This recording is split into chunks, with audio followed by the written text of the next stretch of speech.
naman akalain na hindi ko rin inaasahan pa.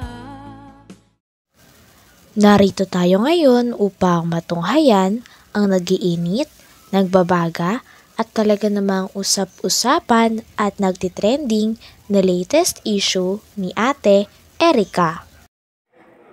Sa pagpapatuloy ay narito muli si Kalingap Val Santos Matubang upang pag-usapan ang issue sa pagitan ni Ate Erica at ng kanyang pamilya, lalong-lalo na sa kanyang lolo na si Lolo Miguel.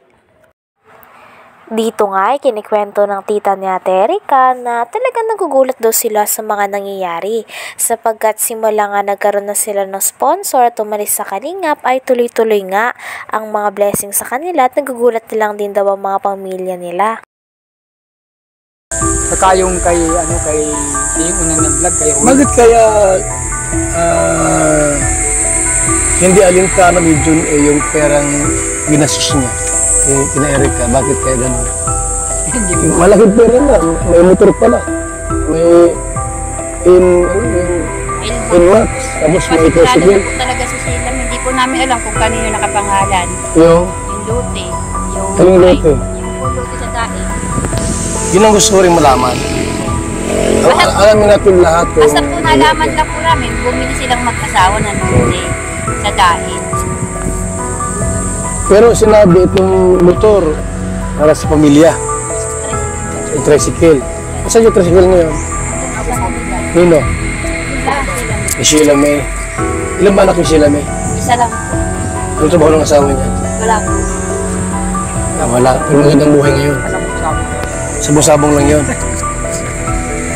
Pag may sabungan niya, kalabas na yun. Pag may sabong nirain, lulukoy yung asawa. Ay mga masamasada. Silang gumamit sa private motor yun? Private na tricycle? Yun daw po yun. Kinunan ng prangkisa. Saan? Mga ko kung totoo at Ang prangkisa? uuwi dito. Pag uuwi dito, may kapal. yung number. Ang prangkisa tayo, alam mo, magkano? 300,000. Siguro yung prangkisang yun, ang kaya kong pagka-peke yun. Gawa ng pag-uwi dito, tatapalan ng papel. Papunta doon, nulukoy siguro asawa, mga masada, tatanggal. Hindi naman po sila nagkwento sa amin kung ano, nagugulat na lang po kami na may tricycle na. Nagulat po kami, may motor na. Nalaman na lang po namin, may lote na po sa daig. Wala naman pong ano sa amin sila na, o tita, lola, ganito. Wala po. Sila lang po. Ang nakakaalam sa lahat ng transaksyon. Okay. Basta po pagdating ng kapatid na yun, kasama. Parang na-leave behind kayo hindi kayo inaalala. Ay, di bali wala po sa naman ako sa gatong hirap. Ayun po, basta sa pada ko katanggungan. Wag lang yung pabitangan kayo. Huwag lang kayo kasabihan ng gayon. Marata po po yan ba na? Tapos ang dami sa post sa social media na patama sa inyo. Yan nga po yung masakit po kumakalat po tapos nalalaman po siyempre po ng mga kamag-anak. Dito nga'y sinabi na nagulat na lang daw ang tita nila Ate Erica at si Lolo Miguel na talagang may lote na daw pala sila sa dait at nagpapatayo na sila ng bahay.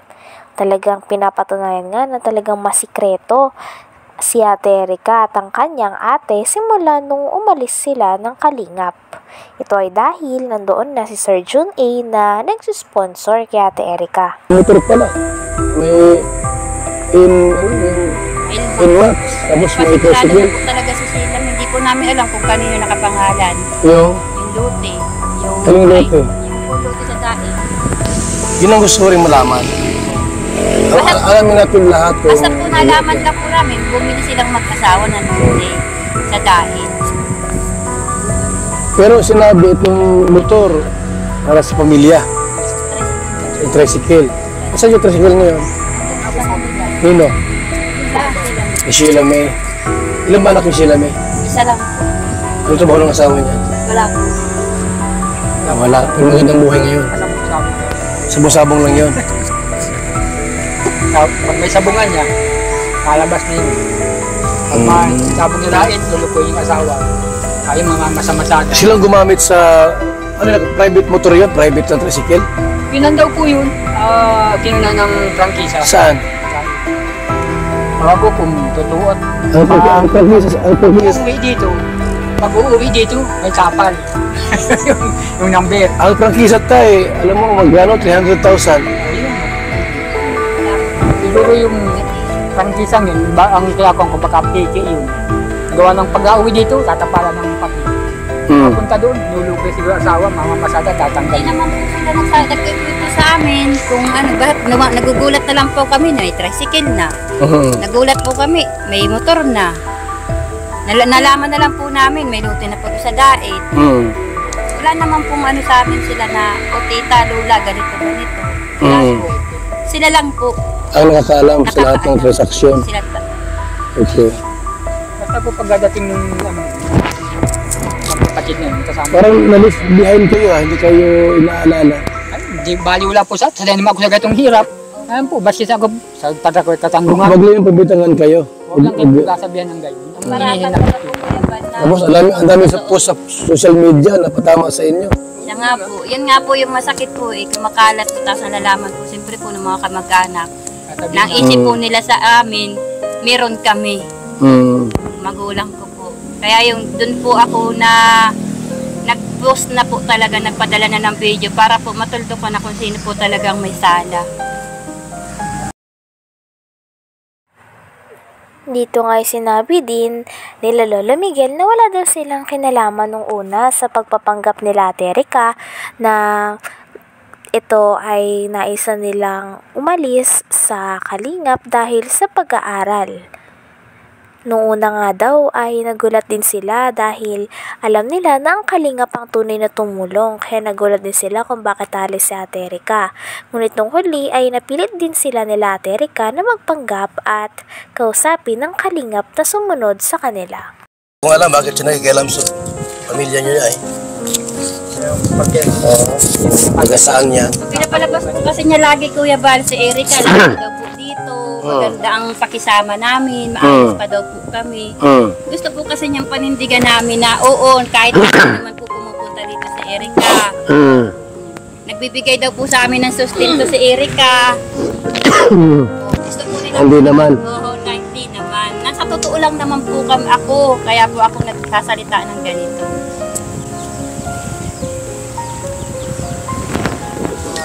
Nagtrabaho daw si Erica, siya daw nang bibigay sa amin, siya daw nang suporta. Yan, butog yun. Sabi ni Ini, Torres? Oo, yan o. Hingid ko dyan. Hindi naman. Wala yan. Nagtrabaho yan para sa kanila, sa kanya lang. Hindi ka nag-i-interest na bigyan kami. Ay, ako'y marunong din ako magawa may kahit para ba anong hanap buhay. Siya lang naman, meron din naman ako. Ayaw yung tiyahin ko, nakapagsasabi rin yan. Siya rin ang nakakita ng pera na dinala dito. Kung sino ang tumanggap ng pera, turulog kami. Anong pera yung galing kanino? Kay Sir John A. daw po. Magkano? Yun na po, hindi po alam ng tiyahin ko. Para saan daw yun? Yung papabahay po. Yung Sa lote. kasi siya daw po nakakita. Habang ganyan yung kabutugan ng samahan nilang yan. Pasok siya ng hindi niya naiintindihan ang buhay ng may buhay. Nakikialam sila. Nakikialam ka sa amin ay hindi naman niya alam ang katotohanan na kung saan nagbak yung mga bata niya, hindi niya alam ang buhay niyan. Siya nagpalaki yan. Kaya alam kung yung mga batang yan. Noon, malanga pa sa amin yan, 1 taon pa lang yan, sa timbang lakad. Si Silami, 2 taon pa lang, ako ang tagalaba. Tulong-tulong kami mag-asawa. Yung ina, nagkapakasarap sa Maynila. Sabihin naman ng ina, nagkapadala. Mako naman bagay yun, sapat naman bagay yung padala niya 1,000. Otro dadating 3 buwan. 1,000 ulit. 700, 500. Isipin daw po ninyo kung makakasapat naman yun. Yung hirap po, nandoon na. Naroon na. Ikaw ang tiis, Pagkain itiga. ng mga bata, baon. Hanggang dito na lamang muna ang ating nag-iinit, nagbabaga, pinag-uusapan at talaga namang nagtitrending na latest issue ni Ate Erica. Maraming salamat sa inyong panonood. Hanggang sa muli. Bye!